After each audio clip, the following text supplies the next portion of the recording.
Hello everyone, आप सभी का फिर से स्वागत है। यह घटना चक्र साइंस का डिस्कशन है। हम लोग केमिस्ट्री को डिस्कस करें जिसमें आज का टॉपिक है अधातुएं। अधातुएं के तहत सबसे पहले हम लोग कार्बन और उसके भिन्न रूप के बारे में डिस्कस करेंगे। तो चलिए स्टार्ट करते हैं। देखिए, ऑक्सो कार्बन जो है कार्बन का अपरूप नहीं है। ध्यान रखिएगा, ऑक्सो कार्बन कार्बन का अपरूप नहीं है। ऑक्सो कार्बन एक अकार्बनिक यौगिक है जो केवल कार्बन और ऑक्सीजन से युक्त होता है। ग्रेफाइट और हीरा दोनों ही कार्बन के अपरूप हैं। हीरा सबसे कठोर होता है जबकि ग्रेफाइट हीरे से मुलायम होता है। ग्रेफाइट का प्रयोग पेंसिल के लेड बनाने में किया जाता है। और बकमिंस्टर फुलरीन जो है एक गोलीय फ्लोरीन अणु होता है।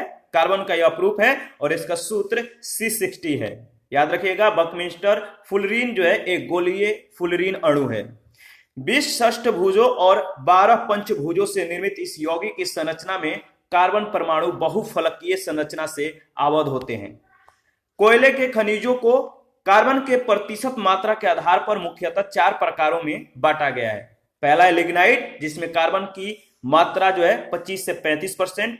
सब बेटुमिनस, इसमें कार्बन की मात्रा 35 से 45%।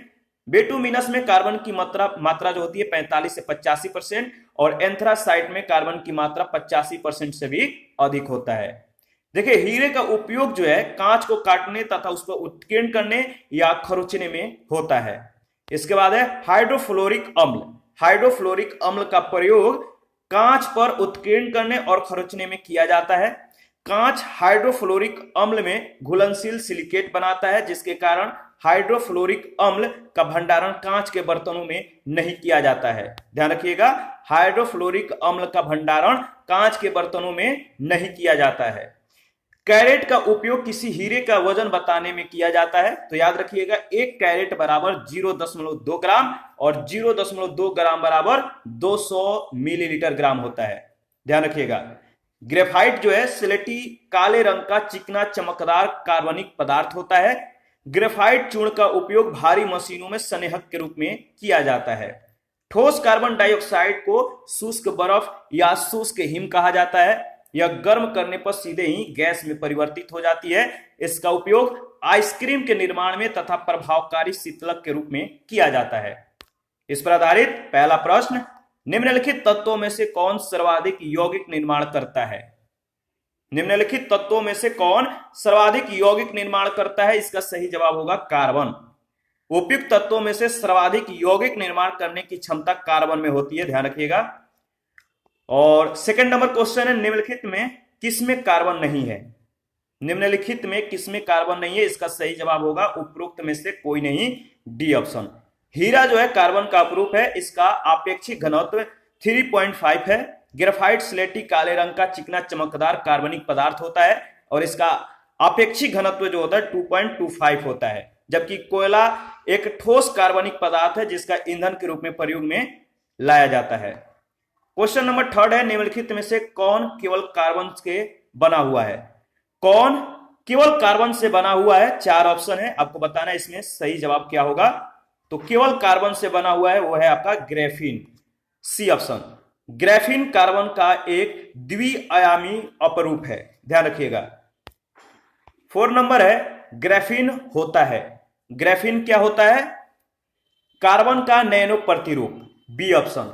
जो ग्रेफीन होता है वो कार्बन का नैनो प्रतिरूप होता है। बी ऑप्शन आपका बिल्कुल सही है।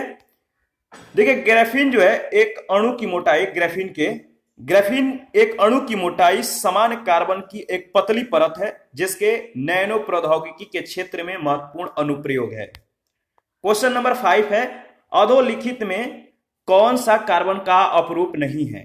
अधोलिखित में से कौन सा कार्बन का अपरूप नहीं है? इसका सही जवाब क्या होगा? तो इसका सही जवाब है ऑक्सोकार्बन। ऑक्सोकार्बन कार्बन का अपरूप नहीं है। ऑक्सोकार्बन एक जो है अकार्बनिक यौगिक है जो केवल कार्बन और ऑक्सीजन से युक्त होता है। तो याद रखिएगा, ऑक्सोकार्बन जो है कार्बन का अपरूप नहीं है। ऑक्सोकार्बन एक अकार्बनिक यौगिक है जो कार्बन और ऑक्सीजन से युक्त होता है। 6 नंबर है, पेंसिल का लेड है। पेंसिल का लेड किससे बना होता है? तो सही जवाब है पेंसिल का लेड ग्रेफाइट का बना होता है। ग्रेफाइट एवं हीरा दोनों ही कार्बन के अपरूप हैं। हीरा सबसे कठोर होता है जबकि ग्रेफाइट हीरे से मुलायम होता है और ग्रेफाइट का प्रयोग पेंसिल के लेड बनाने में किया जाता है। 7 नंबर क्वेश्चन है, लेड पेंसिल में होता है। लेड पेंसिल में क्या होता है, आप बताइए, इसका सही जवाब क्या होगा? लेड पेंसिल में ग्रेफाइट होता है। सी ऑप्शन आपका बिल्कुल सही है। क्वेश्चन नंबर 8 है, निम्नलिखित में से किसे एक स्नेहक यानी ल्यूब्रिकेंट के रूप में भी प्रयोग किया जाता है? 4 ऑप्शन है, आपको ऑप्शन देखकर बताना है कि निम्नलिखित में से किसे एक जो है स्नेहक या ल्यूब्रिकेंट के रूप में प्रयोग किया जाता है। तो इसका सही जवाब होगा, क्या होगा? ग्रेफाइट। ग्रेफाइट जो है कार्बन का शुद्ध क्रिस्टलीय अपरूप है। यह स्नेहक के रूप में या ल्यूब्रिकेंट के रूप में भी प्रयोग किया जाता है। इसके क्रिस्टल में कार्बन परमाणु समषष्ठभुजों की परतों में व्यवस्थित होते हैं और इनके परतों के मध्य जो है क्षीण वार्नर वॉल्स बल जो है वार्नर वॉल्स बल उपस्थित होने के कारण ग्रेफाइट सॉफ्ट या नर्म और स्नेहक होता है। ध्यान रखिएगा, इंपॉर्टेंट है। क्वेश्चन नंबर 9 है, कार्बन के तीसरे अपरूपी की खोज 3 वैज्ञानिकों के टीम के द्वारा की गई थी, जिन्हें रसायन शास्त्र के नोबेल प्राइज से सम्मानित किया गया था। उसको चिन्हित कीजिए जो उस टीम में सम्मिलित नहीं था। बताइए, 3 वैज्ञानिकों में से बताइए कि कौन जो ऑप्शन में है जो सम्मिलित नहीं थे। तो डी ऑप्शन, फैमैन जो थे सम्मिलित नहीं थे। 1996 में रॉबर्ट एफ कल जो कि अमेरिका के थे, सर हेराल्ड डब्ल्यू क्रोटो ये ब्रिटेन के, और रिचर्ड ई स्माले को फुलरिन्स जो कि कार्बन का अपरूप था, इसके खोज के लिए रसायन विज्ञान के नोबेल पुरस्कार से सम्मानित किया गया था। फुलरिन कार्बन का अपरूप होता है जिसमें पूर्ण रूप से कार्बन के अणु संघनित होते हैं। इसका अणु सूत्र C60 होता है। वैज्ञानिक रिचर्ड बकमिंस्टर फुलर के नाम पर इसका नाम फुलरिन रखा गया है। ध्यान रखिएगा। और क्वेश्चन नंबर 10 है, बकमिंस्टर फुलरिन है। तो बताइए इसके बारे में, कुछ ही सेकंड पहले हम लोगों ने डिस्कस किया था। इसका सही जवाब होगा कार्बन यौगिक का एक रूप जिसमें 60 कार्बन परमाणुओं का गुच्छा होता है जो परस्पर पंचभुज या षष्ठभुज से बने बहुफलकीय संरचना से जुड़े होते हैं। याद रखिएगा, बकमिंस्टर फुलरिन एक गोलीय फुलरिन अणु यानी कार्बन का अपरूप है जिसका सूत्र C60 होता है। 20 षष्ठभुजों और 12 पंचभुजों से निर्मित इस यौगिक की संरचना में कार्बन परमाणु बहुफलकीय संरचना से आबद्ध होते हैं। क्वेश्चन नंबर 11 है, नीचे दिए गए युग्मों में से कौन सा एक युग्म सुमेलित नहीं है? क्वेश्चन नंबर 11, नीचे दिए गए युग्मों में से कौन सा एक युग्म सुमेलित नहीं है? इसका सही जवाब होगा डी ऑप्शन, फ्लोरीन का संबंध फ्लोरीन युक्त कार्बनिक यौगिक से नहीं है, सुमेलित नहीं है। डी ऑप्शन, फ्लोरीन कार्बन का अणु है जो कि एक विशेष संरचना लिए होता है। पहले फ्लोरीन अणु का निर्माण 1985 में बकमिंस्टर फुलरिन जिसका सूत्र C60 होता है नाम से किया था, जबकि फुलरिन यानी ए परमाणु क्रमांक 9 इसका जो है मतलब यह जो है जिसका परमाणु क्रमांक 9 होता है और फुलरिन जिसका संकेत F होता है, इसका रासायनिक तत्व है। यह एक क्या है? यह रासायनिक तत्व है फुलरिन। ठीक है, ध्यान रखिएगा। तो इसमें जो है आपको डाउट में नहीं रहना है, क्लियर रखना है चीजों को। नेक्स्ट क्वेश्चन है 12 नंबर है, निम्नलिखित में से किसमें कार्बन नहीं है? क्वेश्चन नंबर 12, आपको बताना है निम्नलिखित में से किसमें कार्बन नहीं है। इसका सही जवाब होगा डी ऑप्शन, बालू में। हीरा कार्बन का क्रिस्टलीय अपरूप है, इसका आपेक्षिक घनत्व 3.5 होता है। ग्रेफाइट कार्बन का क्रिस्टलीय जो है अपरूप है जो स्लेटी काले रंग का चिकना चमकदार होता है, जबकि कोयला एक ठोस कार्बनिक पदार्थ है जिसको ईंधन के रूप में प्रयोग किया जाता है। 13 नंबर क्वेश्चन है, निम्न में से किसमें कार्बन मिलता है? निम्न में से किसमें कार्बन मिलता है? तो सही जवाब होगा लिग्नाइट, ए ऑप्शन। कोयले के खनिजों को कार्बन की प्रतिशत मात्रा के आधार पर मुख्यतः 4 प्रकारों में बांटा गया है। लिग्नाइट जिसमें कार्बन की मात्रा 25 से 35% होता है, सब बिटुमिनस में जो कार्बन की मात्रा होता है 35 से 45%, और बिटुमिनस में 45 से 85%, और एंथ्रासाइट में कार्बन की मात्रा सबसे ज्यादा होता है 85% से भी अधिक। लिग्नाइट जो है एक प्रकार का कोयला है जिसमें कार्बन उपस्थित रहता है, ध्यान रखिएगा। 14 नंबर क्वेश्चन है, कोयले के निम्नलिखित प्रकारों में से किस एक में शेष प्रकारों की अपेक्षा अधिक प्रतिशत कार्बन अंश होता है? तो आपको मालूम है, इसका सही जवाब होगा, बताइए। इसका सही जवाब है एंथ्रासाइट। इसमें 85% से भी अधिक कार्बन की मात्रा होती है, ध्यान रखिएगा। 15 नंबर क्वेश्चन है, कार्बन की मात्रा अधिकतम होती है। कार्बन की मात्रा अधिकतम होती है किसमें? तो सही जवाब है ढालवा लोहा में।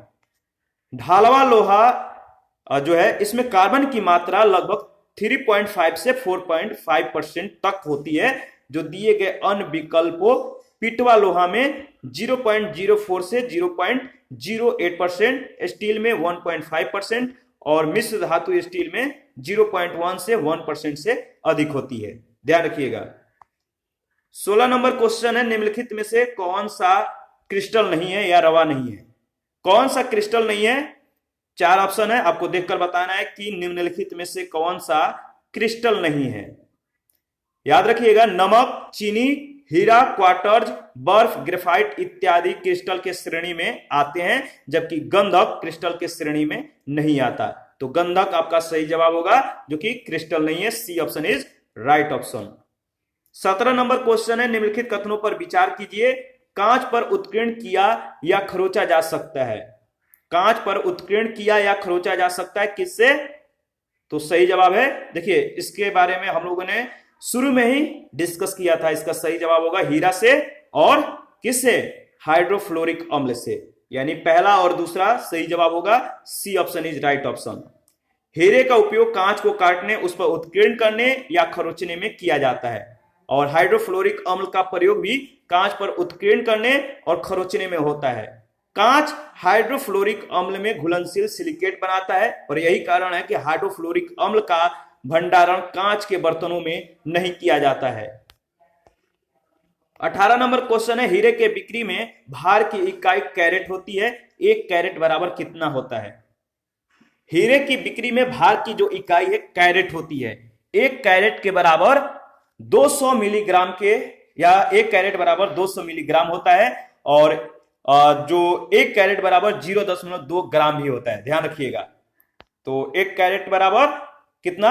200 मिलीग्राम, या 1 कैरेट बराबर 0.2 ग्राम होता है। क्वेश्चन नंबर 19 है, ग्राफीन आजकल जो है प्राय सुर्खियों में रहता है। ग्राफीन आजकल प्राय सुर्खियों में रहता है, इसका क्या महत्व है बताइए। तो इसमें जो कुछ स्टेटमेंट है जो महत्व के बारे में दिया गया है, जैसे पहला है, वह एक द्विआयामी पदार्थ है और उसकी विद्युत चालकता उत्तम है। यह जो है यानी जो ग्राफीन है, अब तक जांचे गए सबसे तनु किंतु सबसे शक्तिशाली पदार्थों में से एक है, और ग्राफीन पूर्णतः जो है सिलिकॉन से बना होता है, और उसकी चासूस पारदर्शिता उच्च होती है, ठीक है। तो बताइए इन तीनों कथनों में से कौन सही है? चौथा कथन है, उसका टच स्क्रीन एलसीडी और कार्बनिक एलईडी के लिए चालक इलेक्ट्रोड के रूप में इस्तेमाल किया जा सकता है। तो देखिए पहला, दूसरा और चौथा जो है ग्राफीन के संदर्भ में सही है। इसके बारे में देख लेते हैं। ग्राफीन, देखिए ग्राफीन जो है एक अणु की मोटाई वाली सामान्य कार्बन की पतली परत है, जो विलक्षण गुण प्रदर्शित करती है। इसकी खोज मैनचेस्टर विश्वविद्यालय में कार्यरत 2 वैज्ञानिकों आंद्रे जिम और कॉन्स्टेंटिन नोवोसेलोव ने वर्ष 2004 में किया था। इन दोनों का नाम याद रखिएगा, दोनों वैज्ञानिकों का नाम इंपॉर्टेंट है। और ग्राफीन के आश्चर्यजनक गुणों को रेखांकित करने के कारण ही दोनों को 2010 में भौतिकी के नोबेल पुरस्कार से सम्मानित किया गया था। जिम और नोवोसेलोव ने ग्राफीन को जो है ग्रेफाइट के एक टुकड़े से निष्कर्षित किया था। ग्राफीन एक द्विआयामी तत्व है। द्विआयामी होने का फायदा यह है कि इनमें इलेक्ट्रिसिटी को नियंत्रित करना त्रिविमीय तत्वों के तुलना में ज्यादा सरल होता है। ग्राफीन न केवल बेहद पतला होता है, बल्कि अब तक खोजे गए पदार्थों में सबसे मजबूत भी है। विद्युत का संवाहक होने के साथ साथ इसमें तांबे के भी गुण हैं। यह लगभग पारदर्शी है, इसके बावजूद यह इतना घना है कि सबसे छोटा गैस का अणु हीलियम भी जो है इसको या इससे होकर गुजर नहीं सकता, या इससे पार नहीं हो सकता। ग्राफीन का इस्तेमाल कंप्यूटर चिप्स, कम्युनिकेशन डिवाइस और टच स्क्रीन आदि में किया जा सकेगा। क्वेश्चन नंबर 20 है, 20 नंबर, निम्नलिखित में से कौन सा पदार्थ सर्वाधिक मजबूत होता है? तो आपको मालूम ही है, सबसे ज्यादा मजबूत, सबसे कह सकते हैं कि जो मतलब कि सर्वाधिक मजबूत वाला जो पदार्थ है वह है आपका graphene, D option. 21 number question है, निम्नलिखित कथनों पर विचार कीजिए, दिए गए कूटों का सही उत्तर के रूप में चयन कीजिए। पहला है, कैल्शियम सल्फेट की उपस्थिति जल को कठोर बना देती है और वह उपयोग योग्य नहीं रहता। दूसरा है, हीरा तांबा और लोहे से कठोर है। और तीसरा है, वायु का मुख्य घटक ऑक्सीजन है। चौथा कथन है, नाइट्रोजन वनस्पति घी के निर्माण में प्रयुक्त होती है। तो चारों कथनों में बताइए कौन कौन सा कथन सही है। तो पहला दूसरा कथन बिल्कुल सही है। कैल्शियम सल्फेट की उपस्थिति जल को कठोर बना देती है, जो जल है वह उपयोग योग्य नहीं रहता। और हीरा जो है तांबा लोहे से भी कठोर है। तो पहला दूसरा जो है इसके संदर्भ में कथन सही है। कैल्शियम सल्फेट की उपस्थिति से जल में अस्थायी कठोरता हो जाती है और इसके घुले रहने से जल को उबालने पर भी इसकी अस्थायी कठोरता दूर नहीं होती, अतः यह उपयोग के योग्य नहीं रहता। हीरा सबसे कठोर होता है, यह किसी द्रव में नहीं घुलता, इस पर अम्ल क्षार इत्यादि का कोई प्रभाव नहीं पड़ता। यह वायु जो है विभिन्न गैसों का मिश्रण है, ध्यान रखिएगा, जिसमें सर्वाधिक मात्रा में नाइट्रोजन होती है। और वनस्पति घी के निर्माण में नाइट्रोजन नहीं बल्कि हाइड्रोजन जो है, याद रखिएगा, वनस्पति घी के निर्माण में नाइट्रोजन नहीं बल्कि हाइड्रोजन प्रयुक्त होता है। इसलिए पहला दूसरा कथन जो है सही है, तीसरा चौथा कथन गलत है। 22 नंबर क्वेश्चन है, भारी मशीनों के उपयोग के लिए संदेहक कौन सा है। भारी मशीनों के उपयोग के लिए संदेहक के रूप में किसको उपयोग किया जाता है। तो सही जवाब है ग्रेफाइट को, सी ऑप्शन। ग्रेफाइट स्लेटी काले रंग का चिकना चमकदार कार्बनिक पदार्थ होता है, यह कार्बन का अपरूप है। ग्रेफाइट चूर्ण का उपयोग भारी मशीनों में संदेहक के रूप में की जाती है, ध्यान रखिएगा। 23 नंबर क्वेश्चन है, निम्न में से किसे शुष्क बर्फ कहते हैं। शुष्क बर्फ किसे कहते हैं। तो सही जवाब होगा ठोस कार्बन डाइऑक्साइड, यानी सी ऑप्शन। ठोस कार्बन डाइऑक्साइड को शुष्क बर्फ कहते हैं या शुष्क हिम भी कहा जाता है। यह गर्म करने पर सीधे ही गैस में परिवर्तित हो जाता है और इसका उपयोग आइसक्रीम के निर्माण तथा प्रभावकारी शीतलक के रूप में किया जाता है। 24 नंबर क्वेश्चन है, निम्नलिखित में से कौन सा सूखा बर्फ कहलाता है। तो आपको मालूम है ठोस कार्बन डाइऑक्साइड जो है शुष्क बर्फ या शुष्क हिम कहलाता है। तो डी ऑप्शन आपका बिल्कुल सही है। 25 नंबर क्वेश्चन है, रासायनिक रूप में सूखी बर्फ है। तो बताइए रासायनिक रूप में सूखी बर्फ ड्राई आइस जिसे बोलते हैं या शुष्क हिम जिसे बोलते हैं, कौन सा है। तो ठोस कार्बन डाइऑक्साइड, डी ऑप्शन आपका बिल्कुल सही है, ध्यान रखिएगा। 26 नंबर भी सेम क्वेश्चन है, शुष्क बर्फ है। शुष्क बर्फ है जमी हुई कार्बन डाइऑक्साइड। और 27 नंबर भी सेम क्वेश्चन है, शुष्क बर्फ होता है।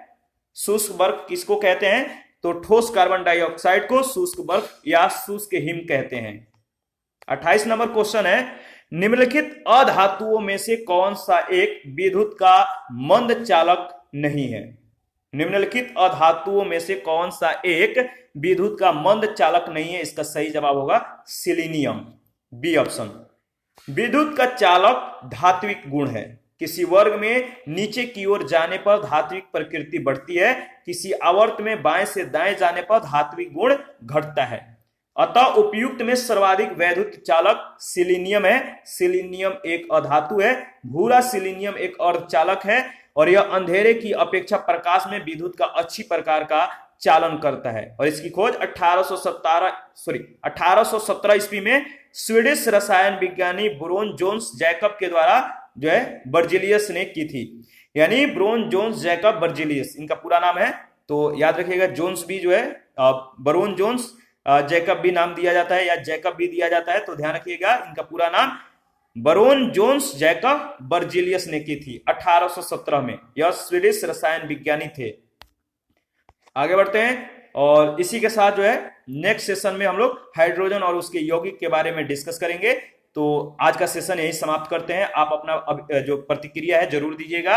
आपके प्रतिक्रियाओं का देखिए हमें बेसब्री से इंतजार रहता है। आप लोग बहुत कम प्रतिक्रिया देते हैं, तो प्लीज आप लोग प्रतिक्रिया अपना दिया करिए। कहीं से भी क्वेश्चन हो, किसी भी क्वेश्चन में, किसी भी टॉपिक में आपको डाउट हो तो आप हमें कमेंट कर सकते हैं। आपके डाउट को क्लियर किया जाएगा। जिन लोगों ने Telegram channel, Telegram quiz group को ज्वाइन नहीं किया है तो वीडियो के डिस्क्रिप्शन बॉक्स में उसका लिंक दिया गया है, प्लीज आप लोग ज्वाइन कीजिए। थैंक यू, मिलते हैं नेक्स्ट सेशन में।